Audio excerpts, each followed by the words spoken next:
It's been a long day without you. Kehilangan seseorang yang sangat berarti dalam kehidupan kita memang sangat menyakitkan. Apalagi bila orang tersebut adalah seseorang yang sangat kita cintai dan sayangi. Perasaan sayang tersebut membuat psikologis kita terbawa pada suasana kehilangan yang sangat mendalam, sehingga membuat kita murung dan tak bergairah kembali untuk melanjutkan kehidupan. Namun hidup harus terus berjalan. Dan bagi beberapa orang mungkin mempunyai cara tersendiri untuk memperingati dan mengenang kepergian orang tercinta. Ada yang terlihat aneh dan tak masuk akal, namun ada juga cara memperingati kematian yang sangat unik, seperti yang dilakukan beberapa orang berikut ini.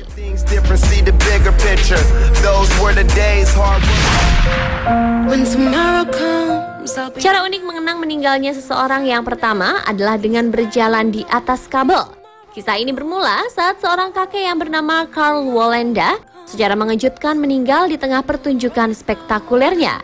Karl adalah seorang pendiri The Flying Wallendas, sebuah kelompok sirkus yang terkenal tidak memakai peralatan safety atau pengaman saat melakukan sebuah atraksi. Karl juga dikenal sebagai seorang spesialis akrobat yang mampu berjalan di atas kabel tanpa alat pengaman dan hanya menggunakan kayu panjang sebagai penyeimbang.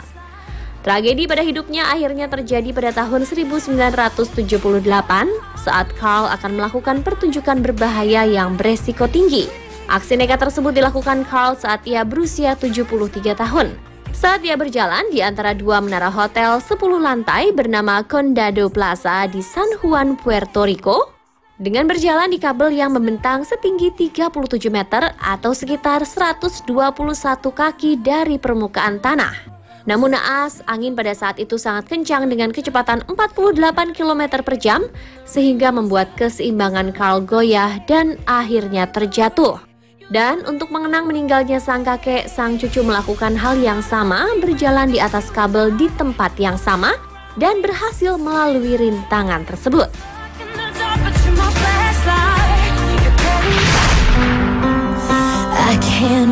Berikutnya adalah kisah cinta yang mengharukan dari seorang pria bernama Pedro Martin Ureta yang mendedikasikan karyanya untuk mengenang kepergian istri tercintanya Graciela untuk selamanya. Kisah ini bermula di saat Graciela meminta satu permohonan kepada Ureta untuk membuat sebuah gitar pada lahan luas milik mereka. Namun Ureta yang terlalu sibuk dan mengabaikan permintaan sang istri, hingga akhirnya sang istri tercinta meninggal saat melahirkan anak kelima bagi Ureta. Ureta berada dalam penyesalan dan rasa sedih yang mendalam. Kemudian Ureta teringat akan permintaan sang istri yang belum sempat dipenuhi. Untuk mengobati rasa bersalah dan mengenang kepergian istrinya, akhirnya Ureta memulai proyek pembuatan gitar pada tahun 1979, dibantu oleh keempat anaknya. Ureta mulai menanam beberapa varian pohon cypress untuk membuat gitar raksasa. Kemudian pada bagian senarnya ia menanam pohon-pohon eukaliptus yang ditanam berbanjar agar terlihat seperti nyata. Hasil karya Ureta selalu dapat dinikmati oleh para penebang dan penumpang yang melintasi hutan di dekat rumahnya di La Boulaye, Argentina.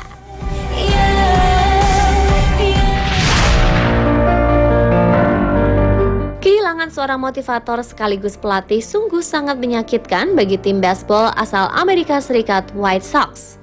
Ya, sang pelatih yang bernama Kevin John Hickey yang mempunyai ciri khusus dengan tampilan kumisnya. Naas bagi pelatih ini, pada tanggal 5 April 2012, Kevin ditemukan meninggal di hotel akibat serangan jantung.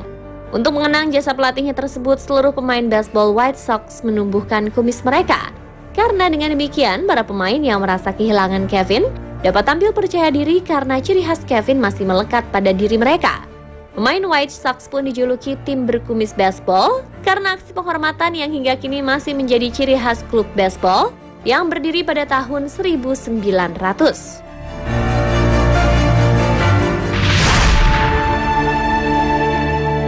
Hewan yang satu ini memang dikenal sangat setia, terutama pada tuan atau majikannya yang merawatnya dengan kasih dan sayang. Dan seekor anjing bernama Kapitan dari jenis German Shepherd ini lari dari rumah setelah disadarinya sang majikannya Miguel Guzman meninggal dunia pada tahun 2006 lalu. Keluarga di rumah pun mencari kemana anjing kesayangan Miguel ini pergi, hingga akhirnya keluarganya menemukan Kapitan duduk di dekat kuburan sang majikan di pusat kota Argentina. Sejak saat itu Kapitan menetap tak mau lagi meninggalkan kuburan tersebut. Yang menjadi aneh dan janggal adalah sang anjing ternyata tidak pernah dibawa saat keluarga besar Miguel menguburkan Miguel di pemakaman. Justru insting, naluri dan penciuman yang tajam akan bau badan Miguel yang mampu membawa kapiten ke makam majikannya. Dengan cara inilah kapiten mengobati rasa kehilangannya, yakni menemani sang majikan di tempat peristirahatan terakhirnya. Pemirsa, itulah tadi beberapa kisah mengharukan yang dilakukan dengan cara unik dalam mengenang kepergian orang-orang yang dicintainya.